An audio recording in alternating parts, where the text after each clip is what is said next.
વલસાડના national highway number 48 પર ધરમપુર ચોકડી ઓવરબ્રિજ નજીક ગિરિરાજ હોટલ સામે કન્ટેનર ડિવાઈડર પર ચડી જતા અકસ્માત સર્જાયો। તારીખ 8 જુલાઈ સોમવારના રોજ સવારે 7 કલાકની મળતી માહિતી મુજબ બનેલી અકસ્માતની ઘટનાની મળતી માહિતી મુજબ એક કન્ટેનર નંબર GJ16AW 9165 નો ચાલક કન્ટેનર લઈ મુંબઈ તરફથી સુરત તરફ જઈ રહ્યો હતો।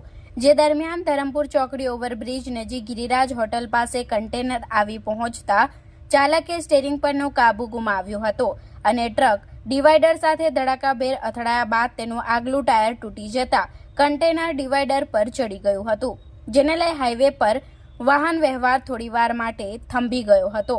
જોકે ઘટનાની જાણ વલસાડ જિલ્લા ટ્રાફિક પોલીસની ટીમને થતા તેઓ તાત્કાલિક ઘટના સ્થળે દોડી આવ્યા હતા અને કન્ટેનર ખસેડવા હાઈવે ઓથોરિટીની ક્રેન બોલાવી હતી, પરંતુ હાઈવે ઓથોરિટીની ક્રેન ન આવતા કન્ટેનર ડિવાઈડર વચ્ચે જ કલાકો સુધી પડી રહ્યું હતું। જોકે સૂઝબૂછ દાખવી પોલીસે વાહન વ્યવહાર સામાન્ય કરાવ્યો હતો।